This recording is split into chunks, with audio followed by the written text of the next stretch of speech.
Of course, we are waiting for more information about the latest COVID-19 variant. It's important to remember it has been 40 years since reports of a disturbing new virus first began to emerge across the world. Since those early reports of HIV, science has turned what once was a death sentence into a chronic yet manageable disease. There are crucial lessons here.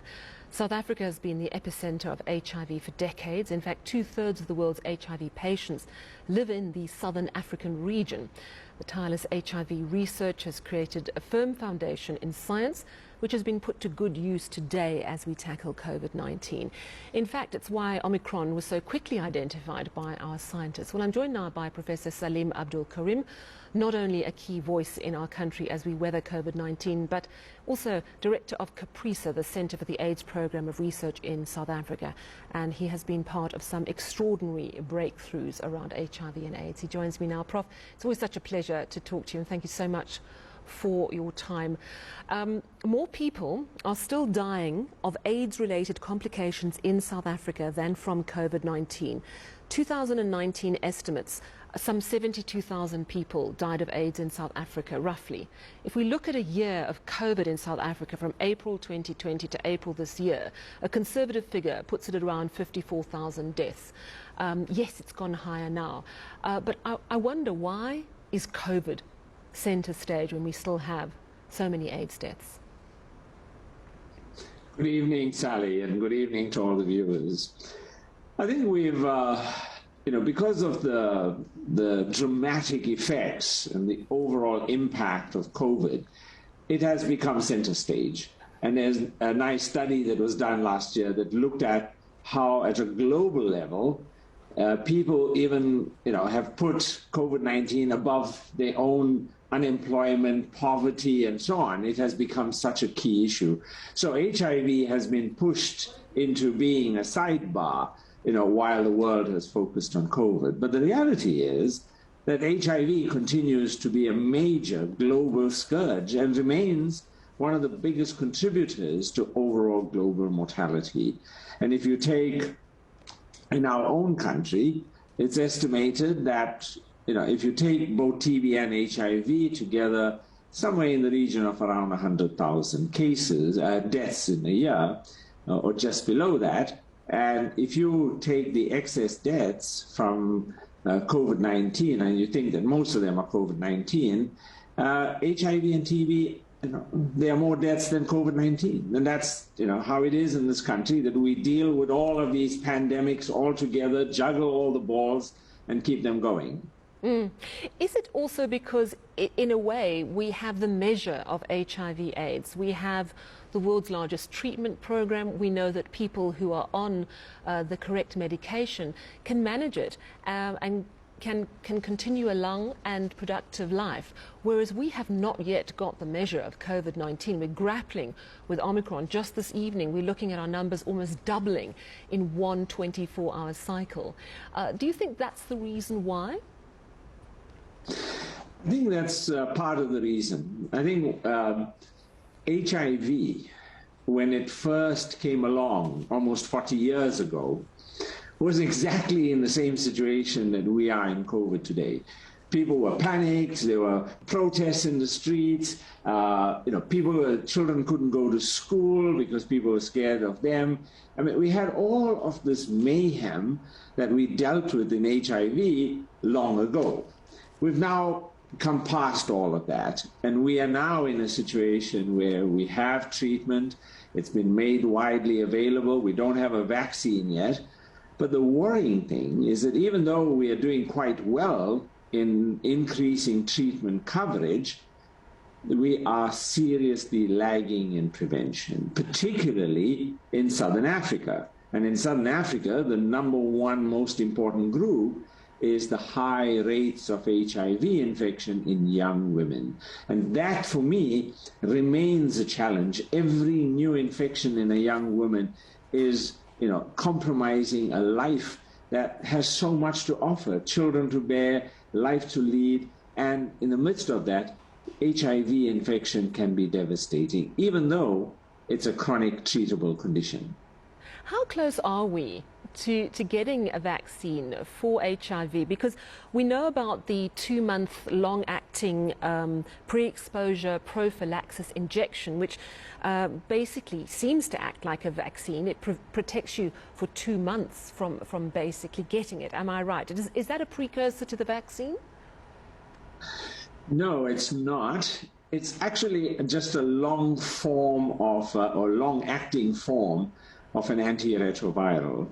So it's more of a treatment drug that's being used for prevention. In fact, the same drug's also used for treatment. And taking a 2-monthly injection just avoids and saves you having to take a tablet every day to prevent HIV. So from that point of view, it's progress and it's an important step forward. I don't think it's going to have the kind of impact, because in order to take up PrEP, you actually have to make a decision that you are at risk of HIV. And for young women, and most of the young women, they don't even see themselves at risk. And if you don't see yourself at risk, you won't want to go forward to go and take an injection. So that's our problem. Does that explain why, even though over 90% of South Africans know their status, only 70% of those who are HIV positive are on treatment? Are we still in denial? Do we not want to admit our status and do something about it, really? Yes, Sally, one of the issues in HIV that we don't, really fully grasp is that HIV is a silent infection. You don't know you have it. And so the only way you'll recognize that you have this disease is if you go forward for testing. And the problem is, a lot of young people, they won't go forward for voluntary testing. And why would you? So the challenge comes about that we have a proportion of the population that have HIV, are walking around with it, none the wiser. And even if they've tested, they probably tested too long ago when they were still negative. So all of that combined has led to a situation where we haven't been able to get enough people onto treatment, because we'd like to be, 90 plus, but we still have a way to go to get there. Yeah. I want to move on to what we've learned and what we're learning from both the pandemics. And I'm thinking back to the early days of HIV/AIDS. Even our own President Thabo Mbeki at the time, and the health minister, did not admit and disputed that there was a link between HIV and AIDS. They held back on rolling out life-saving treatment. Thousands of people died because they held back on that treatment. There was suspicion about the drugs, disbelief that the virus actually existed. And I'm wondering, perhaps it was only the astonishing death rate that pulled many people out of denial. But here today, with COVID-19, we still see people denying that it exists, people suspicious of the science, suspicion of vaccines that are proven to work. What are the parallels between these two states of denial and, in fact, creating conspiracy theories around these pandemics? Do you think it's a common human response to a situation we cannot control? Yeah, I know I've had to deal with both situations. In HIV, the difference was that it was official high-level government officials that were in denial and were proposing, all kinds of explanations, and, even went to the garden to get garlic and potatoes and so on as an alternative. But in COVID-19, it's been different in that government and, senior government officials have all been very clear, very forthright. Our problem has been that we have a whole lot of conspiratorialness, where people believe there's some kind of conspiracy in this. I'll give you, just touching on the issue you raised. So some people say to me, how could they have possibly made a vaccine against COVID-19 so quickly? Look at it, they don't have a vaccine for HIV. So if you don't understand science and you listen to a phrase like that, it sounds quite catchy, and it sounds like maybe there's something there. But actually, it's very simple. In the coronavirus, the human body is able to clear the virus. Oops, sorry, let me just get rid of that. the human body just clears the virus. So we know you get infected with COVID-19, with SARS-CoV-2, and within 10 to 14 days, you've cleared the virus. So the body has the ability to clear the virus. All we do with vaccines is copy that. We just copy it, and we are able to give you a vaccine that does exactly what the body can do. In HIV, the body cannot clear the virus for the very simple reason that HIV carries with it an enzyme called reverse transcriptase. The human body doesn't have that enzyme, so the virus has to carry it itself. And that enzyme does a critically important thing. It takes the virus's RNA, converts it into DNA, inserts that DNA into the human DNA. So now, from the first onset of infection, you now have a reservoir, almost like a Trojan horse. You've got all this viral DNA sitting inside your own DNA, and so you can never clear this virus. Yeah. And so that's been our problem. Yeah, so quite different viruses in many ways. I want to move on to talking a bit about Omicron. Early suggestions were that it may have incubated in someone who was immunocompromised in some way, weren't able to actually shake off COVID, and it just mutated, these 32 mutations. Do you think that's likely the origin, or is it completely unclear at this point? So I think I should be quite categorical. There is no evidence that this particular variant emerged and developed in an HIV patient. That simply is not known. What we do know, and this comes from several studies, including 2 important papers published in the New England Journal of Medicine, that show that immunocompromised individuals, in those papers, one had a lymphoma and the other one was a transplant recipient.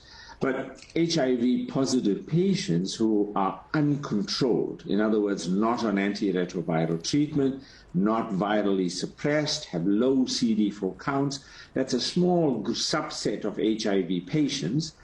Those patients are similarly immunocompromised to those who have advanced cancer and so on. So all immunocompromised people throughout the world, not just in South Africa, are running the risk that they develop a persistent infection. So you cannot get a variant unless you have a long-term persistent infection. Now, people normally just clear the virus. It takes 10 to 14 days and the virus is gone. But in immunocompromised people, they have this infection for months on end. And so that same virus accumulates mutations over time, creating a new variant.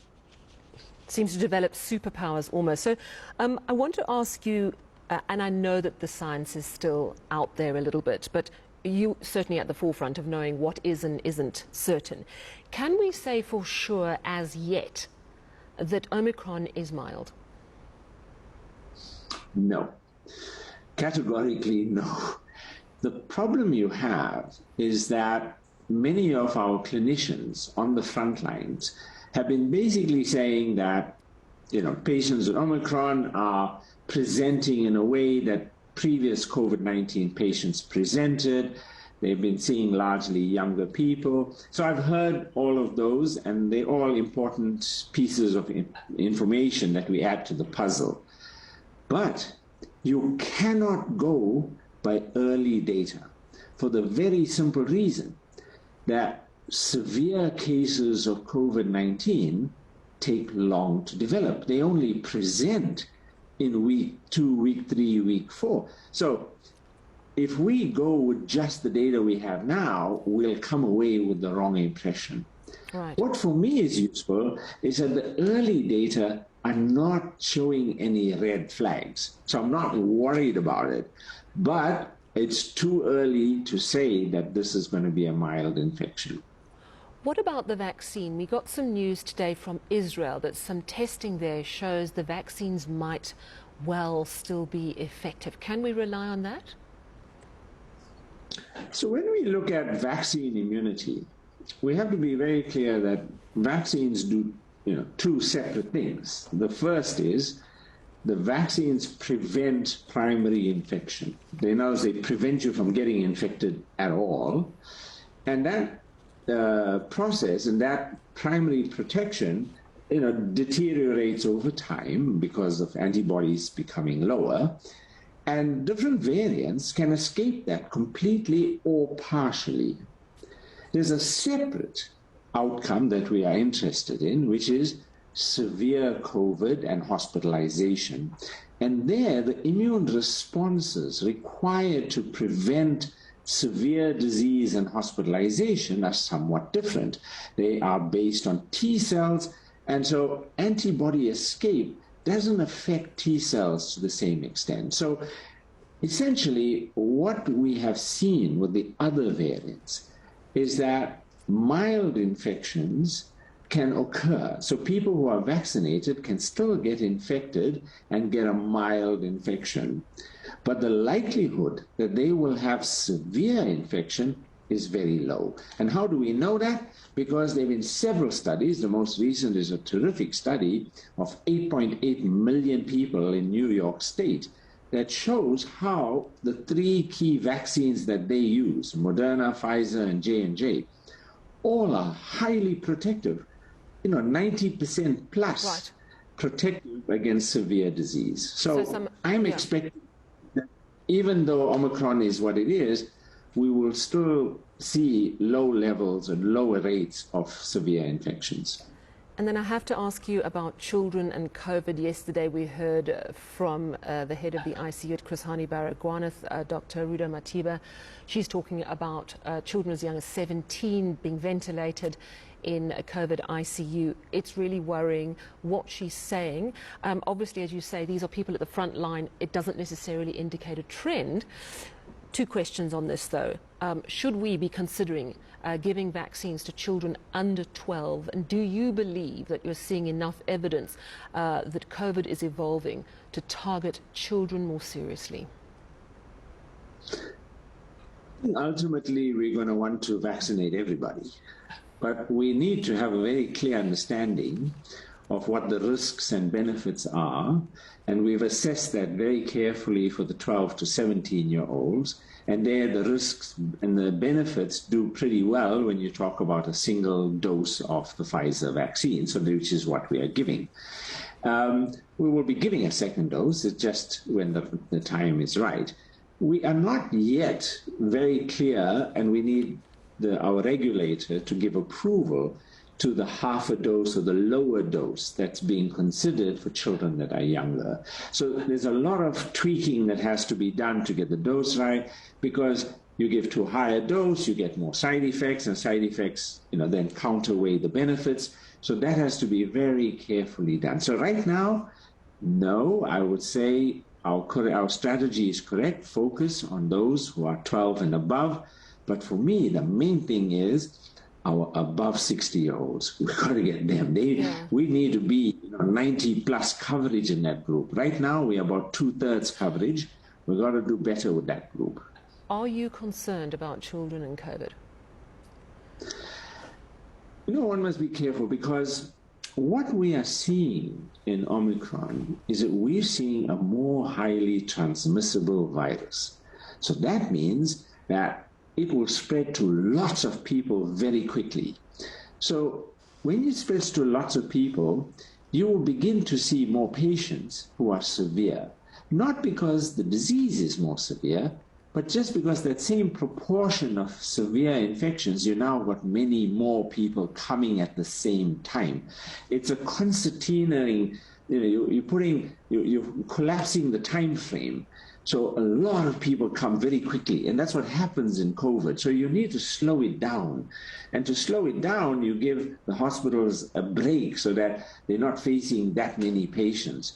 But with this new variant, it's going to be very hard to do that because of its high transmissibility.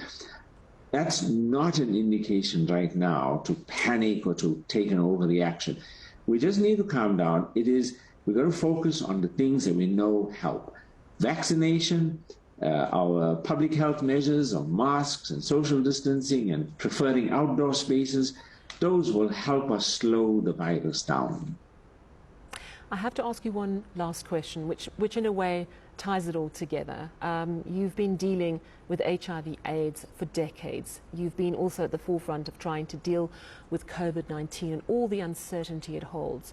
If you had to draw one big lesson from what you've learned in dealing with HIV/AIDS that we can perhaps apply today around COVID-19 and generally for any future pandemics, what is your message? You know, I've been involved in HIV now for almost 36 years, so I'm a bit jaded. And I have learned many lessons over that time, 3+ decades. But I have to say that the single most important lesson I learned is that when you're dealing with an infectious disease like this, you have to understand our mutual interdependence. That what I do affects you. What I do, in fact, affects a whole lot of other people. What they do affects a whole lot of us. And that when you are dealing with a global threat, the most important thing we have to do is to stand together. It's to stand together and deal with the threat. So when we announced a few days ago that we have a new variant, instead of standing together and dealing with the threat of the new variant, what do you have? The UK sets up barriers, erects fences, don't travel here, stay away, we are the lepers. That's not how you solve a problem. If Omicron was a test of humanity's ability to stand together and take on a global challenge, we have failed dismally. Thank you so much for chatting to us this evening. It's always so great to get your insights and for the good work that you do. Professor Salim Abdool, Karim, Director of